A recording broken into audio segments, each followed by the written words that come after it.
What if you could unlock the full potential of your brain? What if you could control time, bend matter, and transcend human existence? This isn't science fiction. This is Lucy, a woman turned into a living supercomputer, hunted by the world, unstoppable. And what you're about to witness will blow your mind. Before we dive in, make sure to like this video, subscribe to Recap Scope, and hit that bell so you never miss a moment. Join the Recap Scope family, where we bring you the greatest films ever made in ways you've never seen before.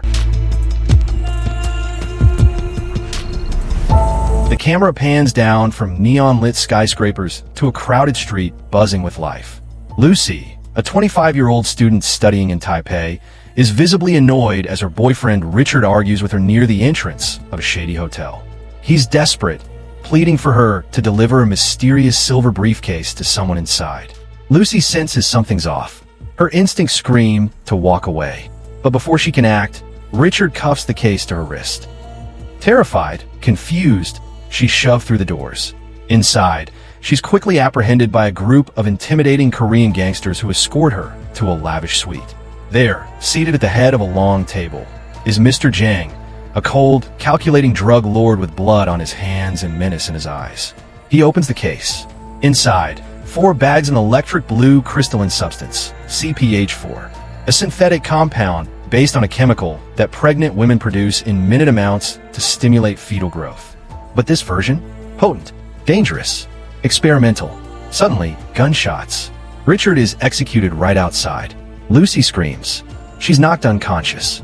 She wakes in a warehouse, restrained. A surgeon explains in broken English. The drugs have been surgically implanted into her abdomen. She's one of 4 mules. Destination, Europe. Their bodies are the vessels. Lucy is thrown into a dingy cell. Hours pass. Her stomach aches. Then a thug arrives. He tries to abuse her. She resists. Enraged, he kicks her right in the stomach. And then it happens. The bag bursts. CPH4 floods her bloodstream. She seizes. Her body contorts violently. Eyes roll back. Then stillness. Her pupils dilate. Her perception shifts. Time slows. Sound distorts. Her brain ignites. She awakens with new clarity. The world is different. She analyzes the cell in nanoseconds, picks up on the vibrations in the air. She senses every heartbeat around her. With surgical precision, she dismantles her captors, their weapons, their minds. Lucy escapes. She walks into a hospital, her blood pressure low, but her mind expanding. She calmly demands surgery. When the doctor hesitates, she reads his entire medical history from his expression and threatens him with a gun. He obeys. During the operation, she observes her body as if from outside it. She's losing emotions, gaining knowledge. She learns dozens of languages within minutes by scanning documents, computers, television.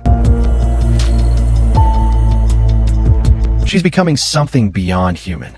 She takes in massive amounts of data from every screen, every book she passes. Her brain downloads math, physics, chemistry. The screen flashes with synapses firing. She starts using her phone and nearby computers to trace data paths, access international police databases. Her fingers dance across the keyboard, hacking systems, filtering data, reading documents faster than any machine. The scene shifts briefly to Mr. Jang. He watches videos of Lucy in the suite. Now realizing she's alive and the drug has triggered something unprecedented. He stares at the screen with a mix of horror and fascination. Then he orders a full-scale manhunt. His wrath has just begun.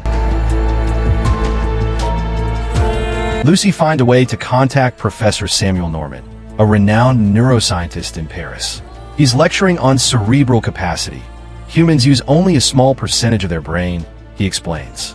Lucy calls him, speaks with total calm and dominance. She tells him she's surpassed 20%, heading toward 30%. She needs help understanding what's next. Norman is intrigued, but skeptical. Lucy proves her claim by reciting details of his personal life that no one should know. Meanwhile, the other 3 mules land in different European airports. One is taken by customs in Berlin, another by police in Rome. One slips away temporarily. Lucy's mission becomes urgent. retrieve the remaining drugs before they fall into the wrong hands, or become useless. Lucy visits her old roommate, calmly explaining what's happening as she types non-stop on multiple devices. Her friend is terrified by her emotionless demeanor. Lucy smiles faintly, but she's already distant. She's no longer truly human. Before boarding her flight to Paris, Lucy walks through the Taipei airport. A guard stops her, scanning her passport. The lights flicker. She calmly looks into his eyes and causes him to freeze mid-motion. He forgets what he was doing. She walks past, invisible to their minds. Mid-flight, her body begins to reject its human limitations. She floats in the air as energy flows through her. Her molecules destabilize. Her face glitches. She becomes pure data momentarily. Passengers panic. She clenches her seat, forces herself to stabilize. She lands and meets police detective Pierre Del Rio. She tells him the other mules have the remaining CPH-4. She needs them. Fast. Del Rio is skeptical, but the moment she controls a room of armed men without lifting a finger, freezing them in place using just her mind, he believes. They intercept the first mule at the airport. Lucy, with no hesitation, performs surgery herself in a sterile room, removing the drug as if it's routine. The doctor watching faints. She doesn't blink. Lucy and Del Rio rush to retrieve the others. In Berlin, they find a mule already dead, the drug harvested. She touches the corpse, sees the last moments of his life in fragments of memory. In Rome, another mule panics and tries to run. She stops him with a single thought. Zhang and his men arrive in Paris, their final attempt to reclaim the drugs and stop Lucy. They storm the university with brute force. Explosions shake the walls. Bullets tear through the hallways. As Lucy absorbs more of the drug, her brain power escalates. 40%, 50%, 60%. Her eyes change. She perceives the quantum structure of reality. She walks through walls, sees data trails left by every object. She can manipulate matter at a molecular level. But she's losing something too, her humanity. Emotions fade, pain disappears, connections dissolve. Del Rio grows more confused. He sees a woman with infinite power losing what makes her human. Still, he chooses to help. Lucy visits Professor Norman and his colleagues. Her presence overwhelms them. Her eyes glow with knowledge. She begins downloading data into computers, preparing to transfer all she knows to humanity before her physical form collapses. She says she must pass on everything she's learned. Knowledge beyond imagination. She creates a biological supercomputer using wires, lab equipment, and her own body. The scientists watch in awe. Meanwhile, Zhang's men storm the university. A brutal gunfight erupts. Del Rio and the French SWAT team fight to protect the lab. Bullets fly. Explosions tear through halls. Lucy connects to a massive mainframe. The final dose hits her. Her mind shatters the boundaries of time and space. She travels back, through human history, through evolution, past dinosaurs, to the formation of the Earth, to the birth of the universe, to the first cell. She reaches the moment of the Big Bang, and then further. She becomes part of everything. Time is a construct. She sees all events at once. She meets the earliest human ancestor, reaches out, fingertip to fingertip, in a moment echoing Michelangelo's creation of Adam. Then silence. She vanishes. All that's left is a sleek black flash drive. Professor Norman takes it. On it, the sum of all knowledge. A gift to humanity.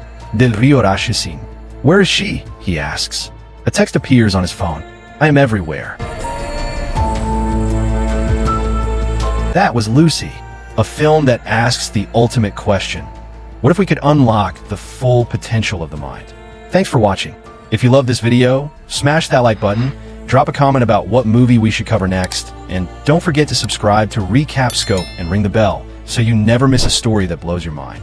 Until next time, stay curious, stay powerful, and stay part of the Recap Scope family.